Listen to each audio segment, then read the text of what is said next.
After turning Arizona State around as the offensive coordinator in year one, it was time to build on our momentum. Then we received some game-changing news. Our head coach was leaving to take the job at Ole Miss, which means we had a chance to be the next head coach. But we weren't even interviewed. Naturally, we wouldn't take that disrespect and set out to find a new school, taking an offer as head coach at University of Alabama Birmingham. The program went 1-11 the previous year and didn't have much talent, but that was the least of our worries. But before we get to that, this dynasty has a bit of a twist to it. Enter the Wheel of Misfortune. A single spin can easily ruin a season. From team rules violations to season-ending injuries and even a coaching scandal resulting in contract termination. And boy do we get violated this season. But back to game one. It was time for revenge after getting snubbed by Arizona State in the offseason. And you know this game was going to be a bit chippy. But in the starting drive, it's all Arizona State as Jones takes it to the house. We'll need to respond early to stay in this game, and we get a huge return by Walton, who breaks some tackles, and it looks like he may house this, however he just isn't fast enough. Gets brought down around the 25, and we're held to just 3 points. The next play, Mitchell drops back. He's going to hit Green here. Downing tries to get back, but just trips over his own feet. And that's another 7 for Arizona State. Down 11, we need a big play. Harris hits Smith for a huge gain, putting us right in scoring position. And Harris is going to show his grit despite being a low overall, trucking the defender, getting us down the field. Capping off this drive with our first touchdown of the season. The next drive, Arizona State looks a bit flustered, and on third down, we're able to get a huge stop. I've been pleasantly surprised by how Harris has protected the football. He throws a dart and punching him with France for his second touchdown of the day. On 3rd and 11, we get a big stop, call a timeout, and hope to score on the final possession of the half. Once we get the ball back, we put together a nearly flawless 2-minute drill in about a minute to increase the lead to 10 going into halftime. And at this point, I'm happy the game is competitive because I thought we were seriously outmatched coming in. We get the ball back to start the second half, and if we can score this possession, it puts us in the driver's seat to win this game. We methodically work our way downfield, and Franz notches his 3rd score. This power back is going to be a force this year. The defense has been smothering Arizona State since the first quarter, and they're going to get nothing here, while we continue to work them, hitting this huge gain on 3rd and 7. And handing it off to our short gain superstar for yet another score. Arizona State answers with a nice drive, but this pretty much sums up their offense, and you know it's a great game when you bring in the backups. Franz has a monster game as a focal point of this offense. Our defense steps up big after a shaky start, and we get revenge on our former team, 38-14, to start the season with a signature win. Week 2, we play Maryland in another matchup where the talent gap is very evident, but if we play mistake-free, we might be able to keep it close. Starting the game, we get the ball in the hands of our playmaker Franz, who breaks off a big gain. He is clearly going to be putting the team on his back this year. To cap the opening drive, Smith gets open to start the game with a score. However, Maryland and their 94 overall quarterback is going to cause us problems. But can he beat us through the air? And the answer is, yes he can. It looks like we will have to keep up with a high-powered offense, and we get this big 3rd down conversion and set up a touchdown on this nice reception by Sibley. But this Maryland offense is firing on all cylinders. However, after a penalty, we hold them to 3. What a kick. It's 2-minute drill time once again, and Sibley breaks open for this big gain, and we take the ball all the way downfield to score at the end of the half. After a couple drives stalled out, Maryland hits Cotton downfield on what could have easily been a touchdown, and a couple plays later hand it off to Brown, who's going to run it in for a score. Going into the 4th, it's a 1-possession game. Early in the 4th, we have a chance to stop them on 3rd down, and we are seeing ghosts out there. And we have a chance here, but the corner route that never works for me works for them. At this point, we are in desperate need of a defensive stop. But somehow Garcia is going to fit this in here and we are down. We need the ball in the hands of one of our best playmakers, and Harris keeps it, getting a huge first on 3rd and 10. And with 2 seconds left, this game is going to OT. We get the ball first and lean heavily on the run because we do not want to turn this thing over. And Harris keeps it and trucks the defender to give us the lead. Now it's Maryland's turn, and Garcia is given way too much time on 3rd and long. They convert the first to Butler, and just like that, it's tied back up. Things aren't looking good in the second OT as Garcia checks down to Howard, putting them in scoring position. And on 3rd down, we manage to hold them 2-3. So a touchdown here would win us the ball game. You know who is getting the ball as Franz gets us down to the 1 yard line, but the backup gets the glory. As we win a nail-biter 37-34 in double OT, starting the season 2-0. Before we get to our third game, we have our first wheel spin of the year, which leads to the suspension of backup quarterback Michael Waters for 2 games. So we definitely have to be careful to protect our starter. But we weren't out of the woods because we had back-to-back spins, and our second spin was a season-ending injury to a starter. So just like that, our impact player and leader of the offense, Brian Harris, is done for the year. In the next few weeks, the ball is in the hands of third stringer Marcus Copeland. If he gets hurt, let's just say we're running the Wildcat, which sets the stage for a road test against 0-2 SMU. And with a chance to stop them on 3rd and 8, I'm stuck in the mud and they convert, which thankfully just leads to a field goal. As you can imagine, with a third string quarterback, we're going to see a lot of this today. But so far, running the ball has been productive. And on 3rd and 11, we have to go to the air, just a simple screen pass that goes for 6. But it's got our mascot breakdancing. SMU is ready to respond with a run of their own. Defenders are tripping over their own feet, and we're just barely able to make a touchdown-saving tackle. And Washington is going to take the handoff. We completely whiff on a tackle attempt there as SMU regains the lead. After a stalled-out drive, Washington gets the ball again and runs over the defender. This man is an absolute menace today. They just keep feeding him, and there's honestly nothing that we're able to do. Jennings decides to air it out for some reason, and he floats one to Williams, who's able to get the interception and is running for his life, but will eventually get tracked down. That's the change of momentum we need as Copeland hits Watson across the middle, and he decides to keep it, breaking a tackle and stumbling into the end zone. Going into halftime, we're up by 4. Copeland is getting a bit more comfortable, so we throw one up here, and Smith comes down with a great catch. And going into the 4th, it's 21-10. On 4th down in no man's land, we hit Smith to keep our drive going, and the ball to Walton to ice this game. Down 18, this is SMU's last chance and we sack them. And on 4th down, they are going to wave the white flag and punt us the ball. So we win the game 28-10. Copeland didn't put up crazy stats, but as a third stringer taking the starting job in hostile territory, very deserving of player of the game. We will see if he can build off this performance and if he can keep our win streak alive. Game 4, we travel to Illinois in what is a matchup of 2 pretty even teams. Copeland is picking up where he left off, hitting Smith on this easy slant. And then the one thing that can't happen happens. Copeland gets hit and he is hurt. So now the ball rests in the hands of the fastest player on the team. Thankfully, Copeland is just out for a few plays. We do decide to gamble here on a screen pass to France, who gets nearly decapitated. Our defense is going to have to step up big time, and with plays like these, we might be able to stay in the game. Copeland is back this drive, but we give it to France, who converts on a big 4th down. And it looks like I haven't learned from my mistake because we take a massive hit, but punch it in shortly after. Northern Illinois has got absolutely nothing going. They hit the screen pass, and we get sniped here. Honestly, I don't know what happened. He just crumbles like a cookie, and it looks like NIU's back in the game. It's Copeland's turn to run the 2-minute drill, and he hits Allen on this corner route and follows it up with a dart to Smith for the touchdown. We get a quick stop and the ball back. Smith is absolutely cooking the defense for a big gain, and we nail the field goal before half to go up 20-7. NIU comes out of the half with this huge run, and we take some terrible angles on defense. They get all the way down to scoring position and set up a screen, but we're able to get the stop. We start our first drive of the quarter looking to build on our lead and are taking a big risk here but convert on 4th down, scoring shortly after. NIU is in desperate need of points this possession, but they give us the ball right back. And we look to take advantage, hitting Smith in the end zone. Final score 34-10, and despite a scare with Copeland going down early, we managed to comfortably win this game and remain undefeated. Next is another road test against East Carolina, who have some of the sickest helmets in the game. Copeland is an impact player now and drops this absolute dime in the end zone to Smith. However, now it's up to our defense to match that energy. But ECU has a star quarterback of their own, hitting their receiver to tie this game up. And on a 4th and goal, we punch it in to regain the lead. ECU refuses to go down easily, and neither does their quarterback, breaking off a big run.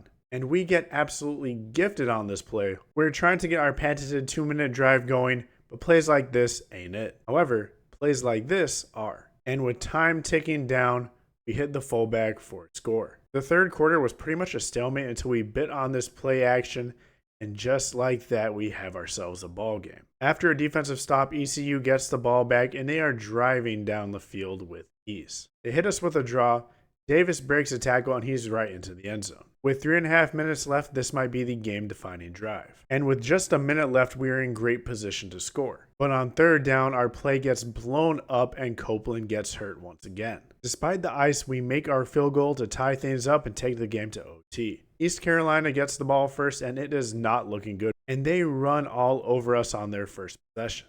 But thank goodness we have our backup quarterback back from suspension because he hits Watson to tie this game back up. And we get right back to offense trying to take the lead, giving the ball to who else but friends for the touchdown. That's when we receive some bad news. Copeland, who just became an impact player, is now out for 2 weeks, so it looks like we are once again one deep at quarterback. But first we need to see if we can finally stop this East Carolina offense and Cleveland comes away with the game-sealing interception. Yes, that's our now backup quarterback and return man doing it all. And we escape a close one in double OT for the second time this year, 38-31. We receive even more bad news for our next game as Marcus Copeland, our impact third-string quarterback who just got hurt, gets suspended for an additional 3 games on top of his injury. So we won't be seeing him for a while. It is now the Michael Waters show. And he has a tough task ahead of him against 4-1 Memphis. And it looks like the Tigers are going to waste no time on the kickoff, taking it all the way down and past midfield. And I immediately noticed their quarterback is wearing number 21 and is an absolute stud. How the hell does Memphis have 2 mid-90 quarterbacks? But early in this game, Carter is sure not playing like one.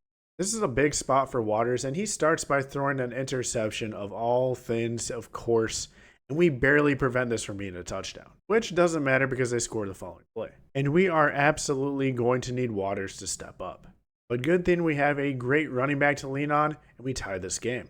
A penalty costs Memphis a first down, and we're able to get a stop. We take a risk and drop back to pass with no protection, and that's 2 points for Memphis. Near the end of the half, Memphis goes for it on 4th down, and we almost give up a huge play off a tip. Meanwhile, Waters is struggling and gives it right back to the Tigers. Memphis gets into field goal range but misses it, and we go into the half down 9-7. We are putting together a great drive to start the second half, and it's ruined. Things are just going from bad to worse right now, but we see a flag is thrown and it completely saves us. Maybe we should just try running the ball, and we turn it over again. Things are really not looking good right now, and we need to turn it around in a hurry. On 3rd down, we get just what the doctor ordered, a huge interception.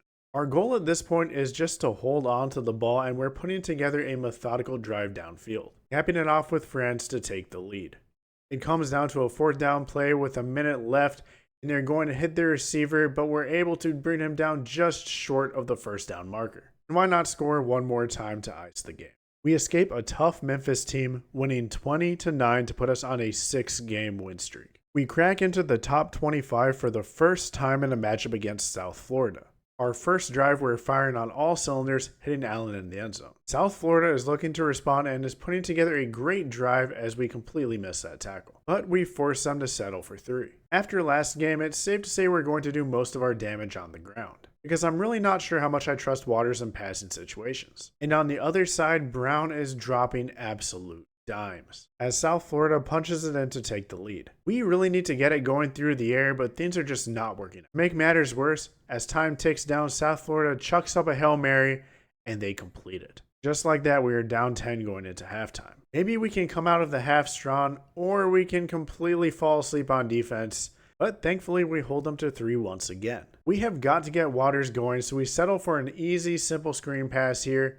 Franz is going to break a tackle, take it down close to the end zone, and he fumbles the ball, thankfully out of bounds. But sets us up to score, making it a 1-possession game. We get the ball back and convert a big-time 4th down.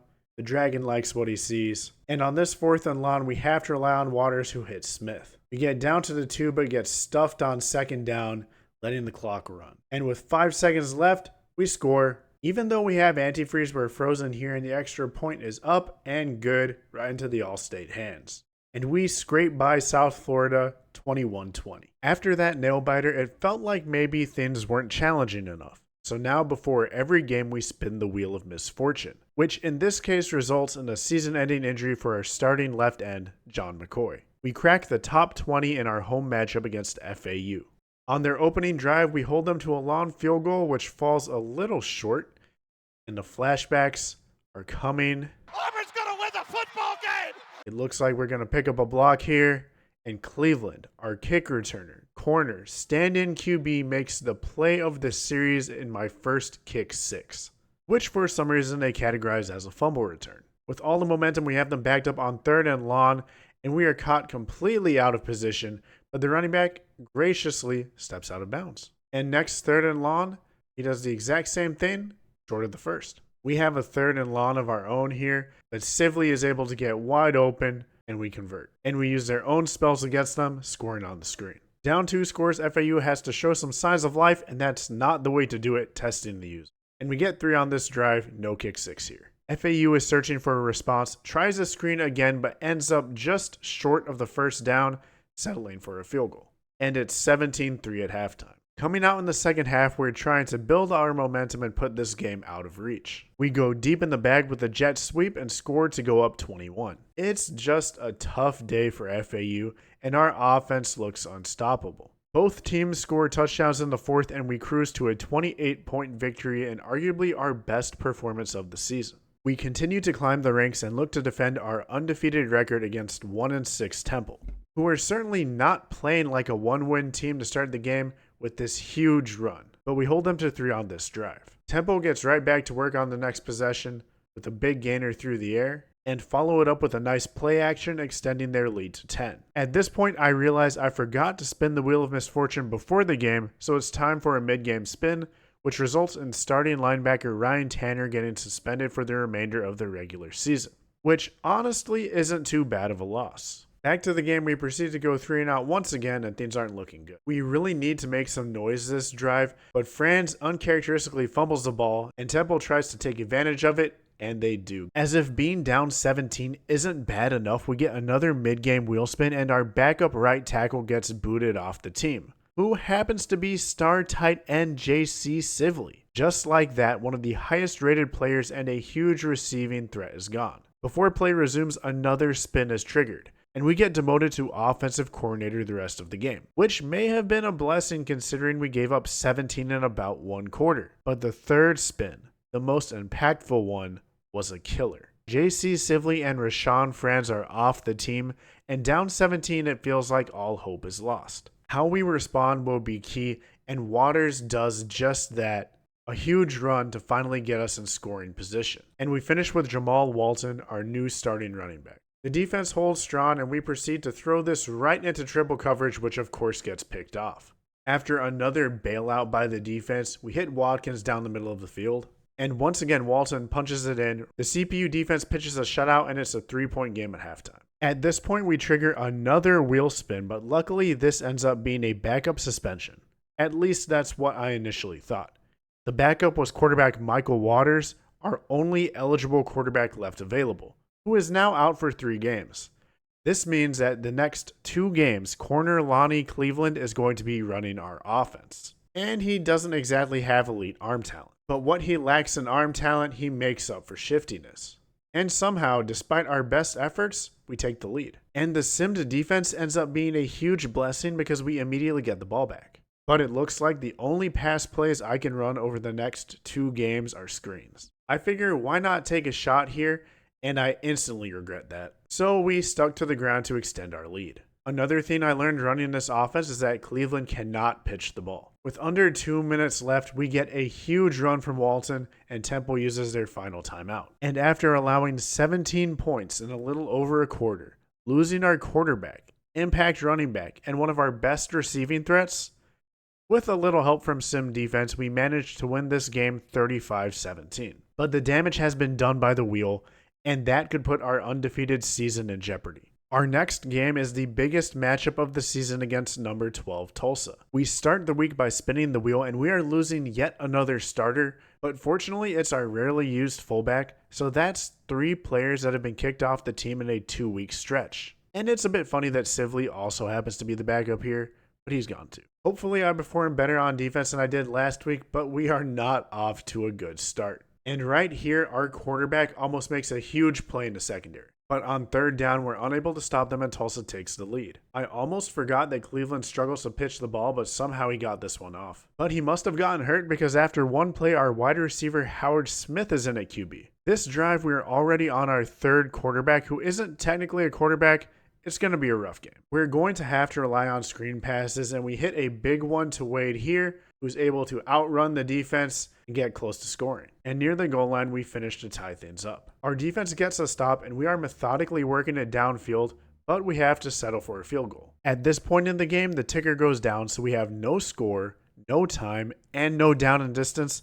That's going to be an issue. And the half mercifully ends 10-7, and we get our ticker back. One methodical drive later, we extend our lead to 10. But Tulsa isn't ready to let this game get out of hand and hits a great pass, and near the goal line finish with a pitch to the outside. We get the ball back with 4 minutes and 50 seconds left, and I'm hoping just to hold on to the ball to finish out this game. Which we do, and add a cherry on top since we're number 5 and want to pump those stats up for the college football playoff rankings. Somehow, despite playing 3 position players at quarterback, we win a top 15 matchup 24-14, and the record remains untarnished. Going into our 11th game of the year against UTSA, we are ranked number 2 in the nation, and the title game berth is now under our control. Copeland is back in the lineup, but we start things off on the ground and finish through the air as he takes his hit but puts us up. On the ensuing kickoff, we lay their returner out and recover the fumble. And it's great to have a true QB there who can also run the ball and extend our lead. Going up 3 scores in the first would be great, but we have to turn the ball over.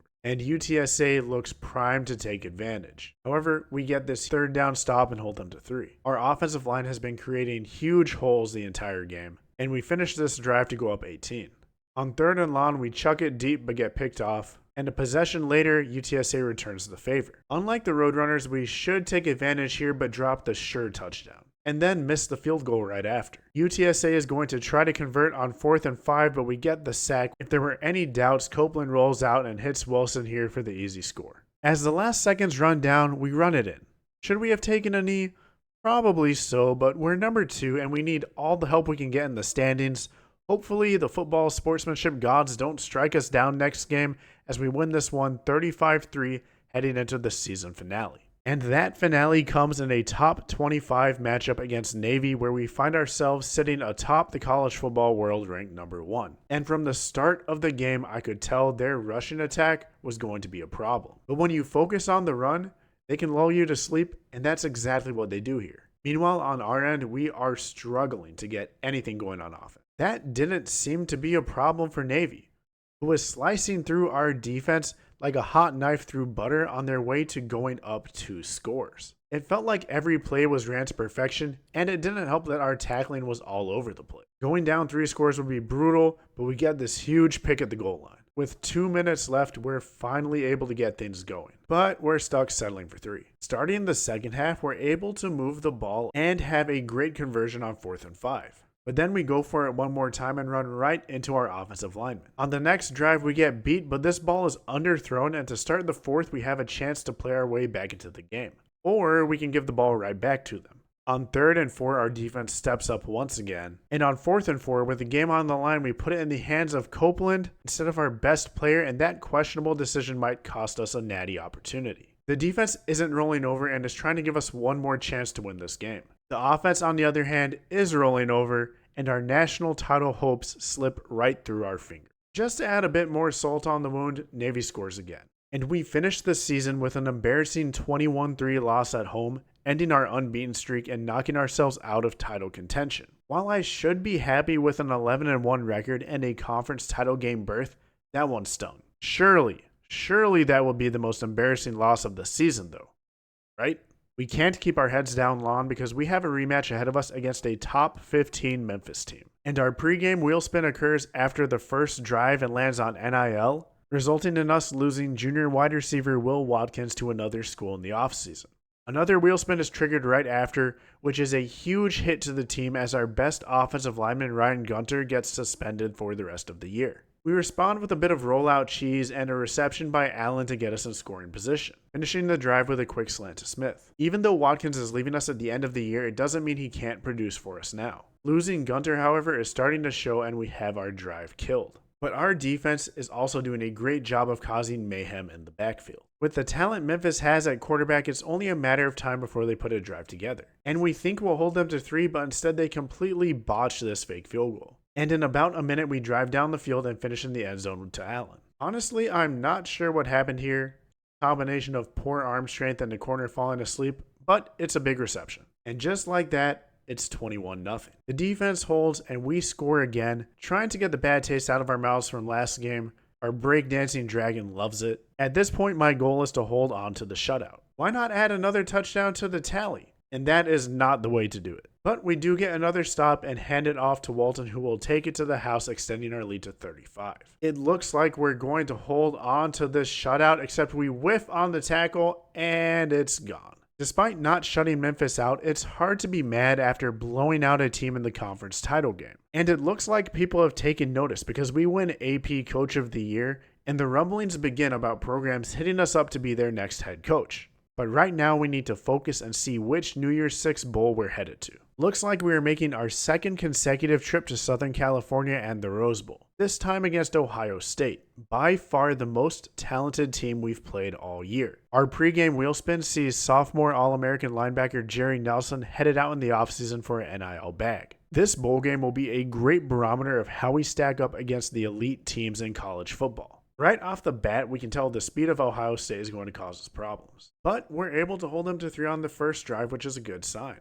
Against a team with this talent, you have to roll the dice, and we convert on this 4th down to put us in position to take the lead. But the only thing that's going to be taken is the ball away from us by Ohio State. And they're going to try to take advantage of it, but Brown throws off his back foot, and we get the ball right back. Unfortunately, we are struggling big time on offense. Meanwhile, it looks like Ohio State is starting to find their groove, getting the ball all the way down to the goal line, but once again settling for 3. While our defense is clutch, our offense is the opposite, and we can't seem to get anything going. And it's only a matter of time before Ohio State's offense breaks through, and they do right here. We're going to need to find an answer on offense. At halftime, it's still anyone's game. It may have taken until late in the 3rd quarter, but our offense is finally starting to show signs of life. And as we're entering the red zone, Copeland keeps it and fumbles the ball, which leads to another field goal for the Buckeyes. It's still only a 2-score game, but we desperately need a touchdown this possession, which means we're giving the ball right back to Ohio State. With all these turnovers, it's a miracle this game is this close. And they all but seal it here with this touchdown. I know what you're thinking. There's no way we get embarrassed and shut out in the Rose Bowl, right? Wrong. We finished the year with our worst performance and a sour taste in our mouths, losing 23-0 to Ohio State. But after an insane turnaround and winning Coach of the Year, our future is bright, no matter where we might end up.